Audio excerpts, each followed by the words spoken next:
오늘 욥기 32장 1절부터 9절까지의 말씀을 보도록 하겠습니다.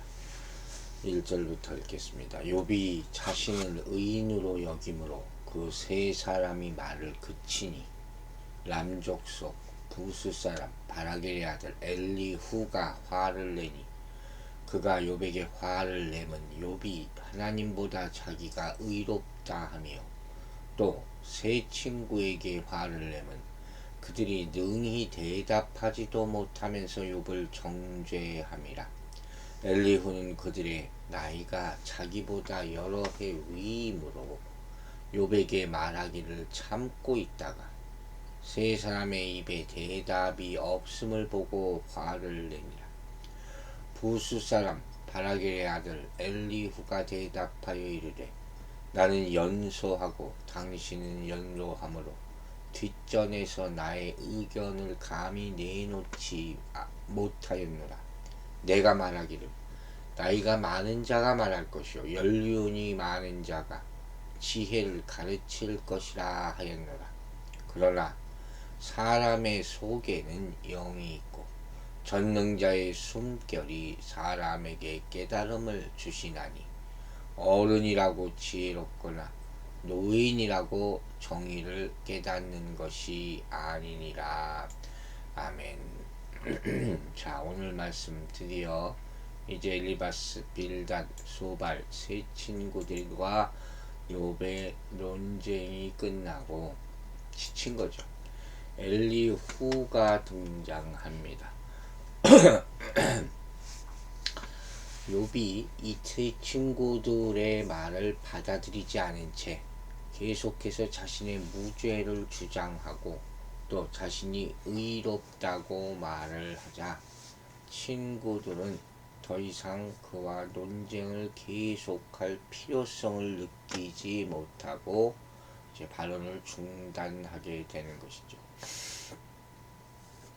그래서 이제 소발이 아예 말을 안 하는 것부터 이것을 우리가 감지할 수가 있는 것입니다. 또 소발의 발언할 그런 기회에 욥의 말이 31장까지 길게 이어지지 않습니까? 그러니까 이거 욥과 그들의 논쟁이 이제 끝날 것이라는 것을 예고하는 그런 모습이 나옵니다. 이제까지 26장부터 31장까지 욥은 줄곧 자신의 무죄를 주장하면서 오로지 하나님만이 직접 답변해 주시기를 바라는 상황이 벌어지게 되고 친구들은 이제는 어떠한 말로도 욥을 설득할 수 없다고 판단해서 일찌감치 발언을 포기했을 것으로 보여지고 있는 것이에요. 즉 욥은 줄기차게 자신을 의로운 자로 간주를 합니다. 친구들의 발언은 이제 다 의미가 없어져 버렸죠. 그래서 우리가 한 가지 중요한 것을 더듬어 봐야 돼요. 우리는 하나님 앞에 의롭다 함부로 말할 수 없다는 사실이에요. 욥도 그것을 알지만 친구들과 논쟁하다 보니까 자기가 죄를 짓지 않았다는 것을 강조하기 위해서 이렇게까지 말하게 된 것으로 보입니다. 그리고 오늘 본문에 나오는 이 엘리후도 이게 제일 못마땅한 거죠. 어떤 사람도 하나님 앞에서 자기의 의를 내세울 수는 없다는 것이죠. 하나님의 거룩함 앞에서는 모든 사람이 다 죄인으로 드러나기 때문이다 하는 것입니다. 참된 충고는 사실 바른 말을 해줘야 되는 거예요. 그러니까 알려줘야 되는 것이죠. 엘리후이라는 사람의 이름은 나의 하나님은 그분이시다 하는 그런 뜻을 가지고 있는 이름이에요. 이제 욥과 세 친구들의 논쟁이 교착 상태에 빠지는 것을 보고 그것을 계속 보고 있던 엘리후가 욥과 그의 친구들 모두에게 화를 냅니다.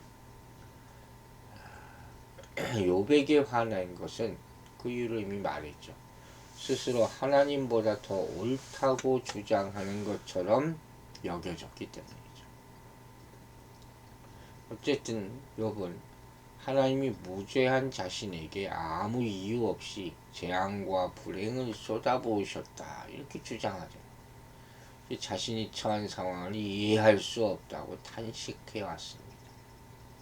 욥이 이렇게 자신의 무죄를 계속해서 주장하기 때문에 엘리후가 보기에는 욥이 신성모독의 죄를 저지르고 있다는 그런 느낌을 받을 수밖에 없는 거예요. 또 3절을 보면 엘리후는 욥의 친구에게도 화를 냅니다. 그 까닭은 욥이 자신을 하나님보다 의롭다고 여기는데도 그 친구들이라는 사람은 욥을 굴복시키지 못해요. 그 많은 말을 하면서도. 그리고 결국 대화를 포기하는 것이죠.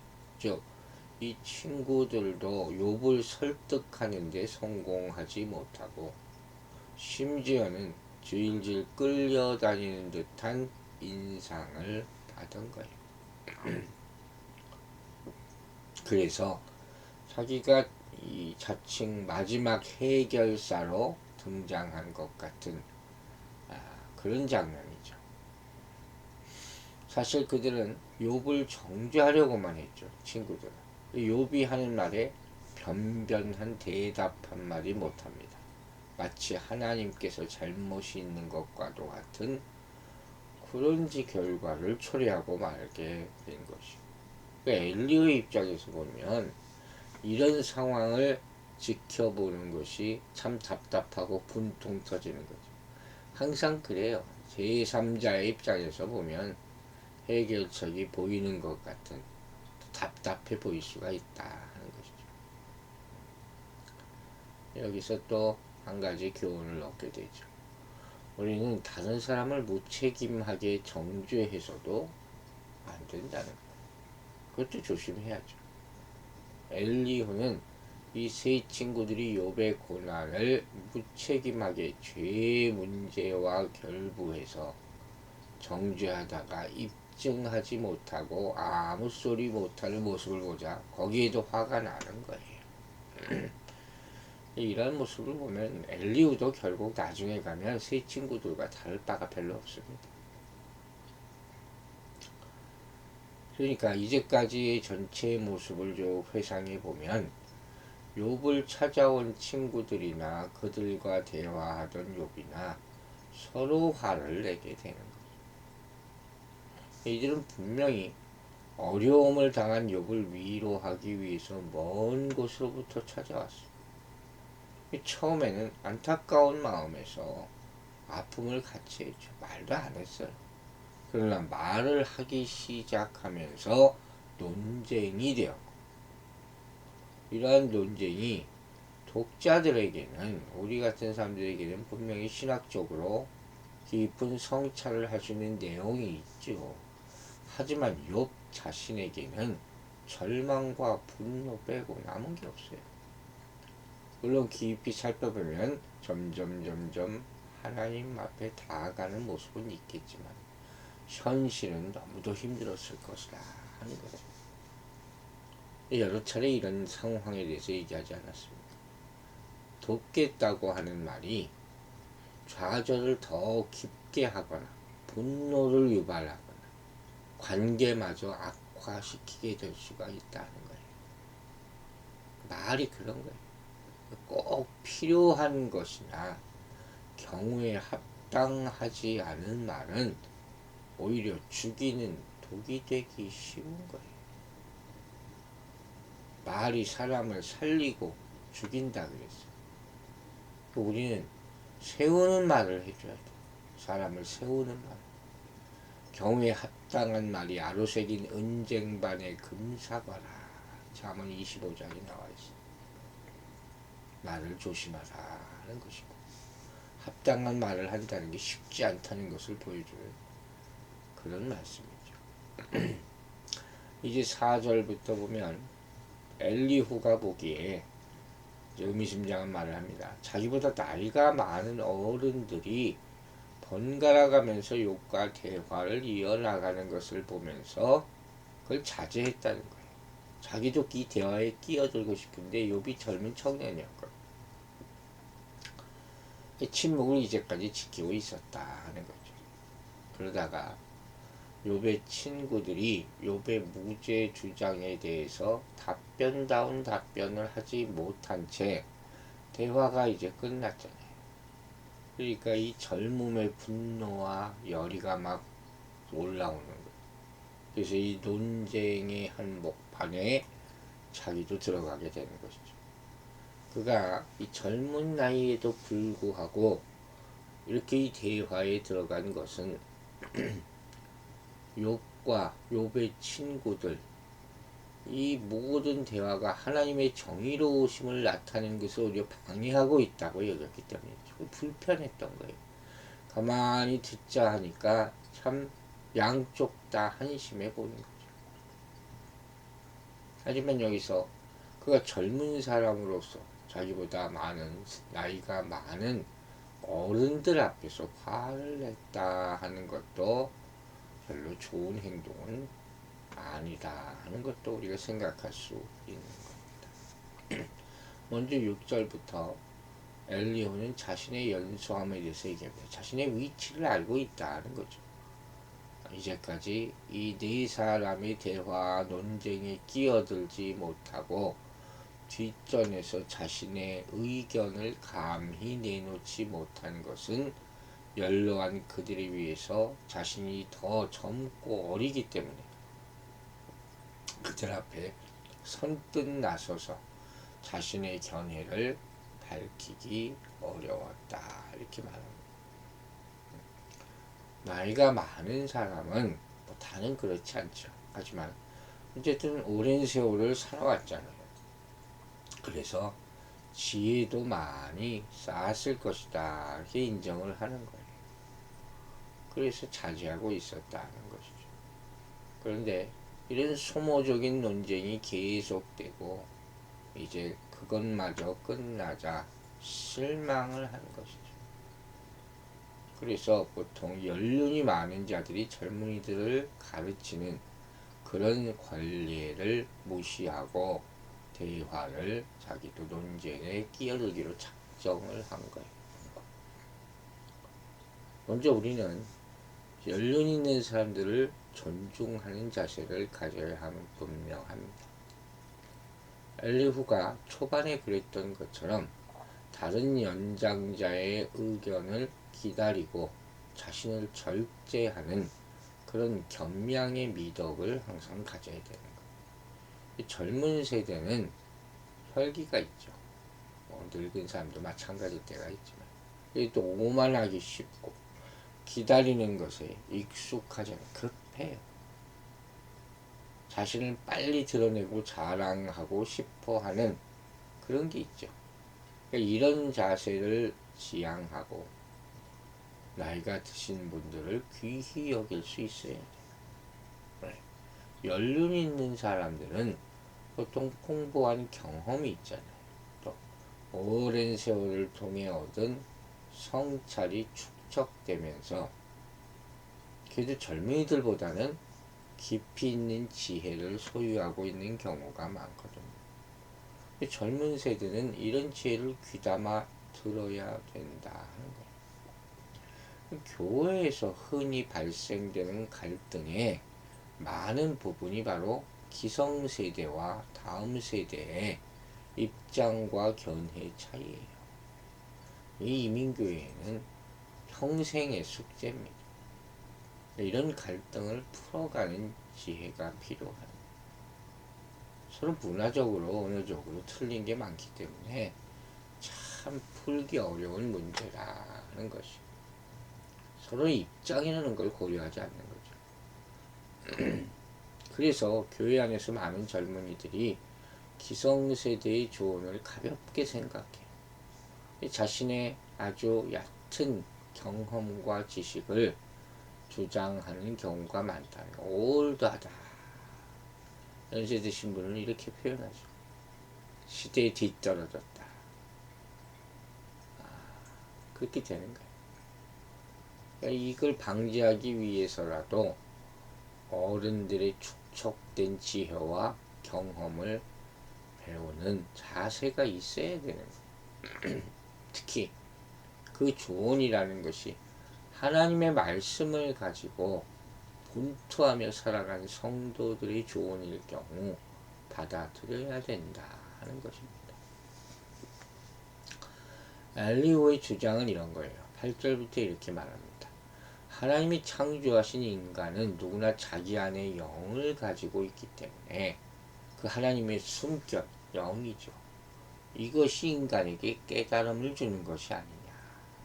그러므로 나이가 많다는 것만이 반드시 더 지혜롭다는 것을 뜻하지는 않는다.